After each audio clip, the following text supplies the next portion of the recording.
الصلاۃ والسلام علیک یا رسول اللہ، الصلاۃ والسلام علیک یا حبیب اللہ۔ بسم اللہ الرحمن الرحیم۔ السلام علیکم ورحمۃ اللہ وبرکاتہ۔ حدیث رسول اکرم صلی اللہ علیہ وآلہ وسلم کی جن 3 گود کے بچوں نے بات کی، ان میں ایک حضرت عیسیٰ علیہ السلام، دوسرا بنی اسرائیل کے ایک شخص جریج کی پاک دامنی کی گواہی دینے والا بچہ، اور تیسرا بنی اسرائیل کا بچہ ہے۔ حضرت عیسیٰ علیہ السلام کا قوم سے معجزانہ گفتگو کرنا۔ جب حضرت مریم علیہ السلام نے حضرت عیسیٰ علیہ السلام کی طرف اشارہ کیا کہ ان سے حقیقت معلوم کرو، تو قوم کے افراد بھی یہ سوچ ہی رہے تھے کہ مریم علیہ السلام ہم سے مذاق کر رہی ہیں، اتنا چھوٹا بچہ بولنے کی صلاحیت کہاں رکھتا ہے۔ اتنے میں حضرت عیسیٰ علیہ السلام اللہ تعالیٰ کے حکم سے بول پڑے اور خود کو اللہ کا بیٹا ہونے کی نفی کرتے ہوئے اپنی والدہ محترمہ پر جو قوم کی طرف سے الزام تھا، اس کی بھی تردید فرمائی۔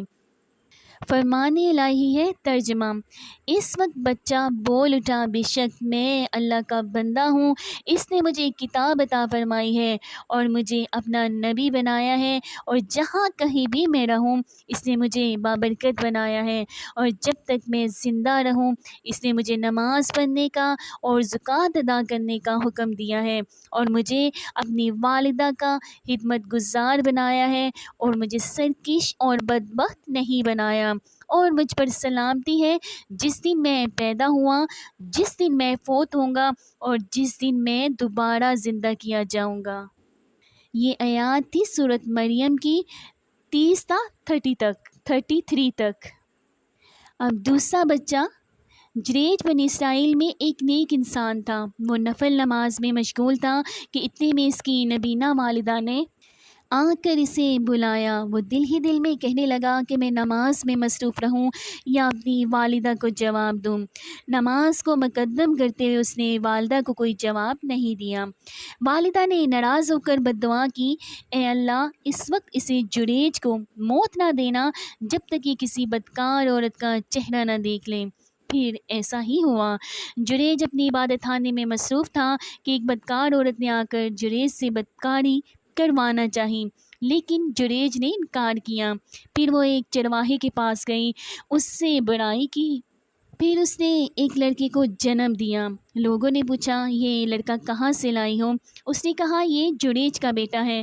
لوگ یہ سن کر غصے میں آ گئے کہ ایک بہت بڑا عابد ہو کر اس نے بدکاری کی ہے، لہٰذا انہوں نے بغیر تحقیق جریج کا عبادت خانہ گرا ڈالا اور اسے عبادت خانے سے نیچے اتار کر بڑا بلا کہنے لگے۔ جریج نے وضو کیا اور نماز پڑھ کر اس بچے کے پاس آئے جو ان کی طرف سے منسوب کیا جا رہا تھا۔ اس سے پوچھا کہ اے بچے، بتاؤ اللہ کے حکم سے تمہارا باپ کون ہے؟ اس بچے نے جواب دیا، میرا باپ فلاں چرواہا ہے۔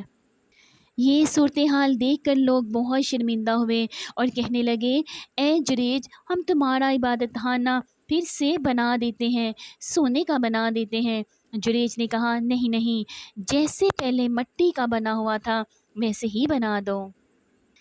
اب تیسرا بچہ بنی اسرائیل کا۔ بنی اسرائیل کا ایک بچے کی تفصیل یہ ہے کہ بنی اسرائیل کی ایک عورت اپنے بچے کو دودھ پلا رہی تھی۔ اس دوران اس کے پاس سے ایک خوبصورت سوار گزرا۔ عورت اس کو دیکھ کر کہنے لگی، اے اللہ، میرے بیٹے کو اس سوار کی طرح بنا دیجئے۔ یہ سنتے ہی اس بچے نے ماں کا دودھ چھوڑ کر سوار کی طرف متوجہ ہو کر کہا، اے اللہ، مجھے اس طرح نہ بنانا۔ پھر وہ اپنی ماں کا دودھ پینے لگا۔ اتنے میں ایک لونڈی اس کے پاس سے گزری جس سے لوگ مار رہے تھے۔ عورت نے کہا، اے اللہ، میرے بیٹے کو اس لونڈی کی طرح نہ بنانا۔ بچے نے یہ سنتے ہی ماں کا دودھ چھوڑ کر کہا، اے اللہ، مجھے اس لونڈی کی طرح بنا دینا۔ عورت نے اپنے بچے سے پوچھا، کیا بات ہے، تم ایک خوبصورت سوار کی طرح بننا نہیں چاہتے اور ایک ذلیل حوال لونڈی کی طرح بننا چاہتے ہو؟ بچے نے جواب دیا، جو سوار پہلے گزرا ہے وہ ایک بہت بڑا ظالم ہے، اور یہ لونڈی بیچاری بے قصور ہے، لوگ اس پر چوری اور زنا کا الزام لگا رہے ہیں۔ مسلم عن ابی ہریرہ رضی اللہ عنہ کی ہے یہ حدیث۔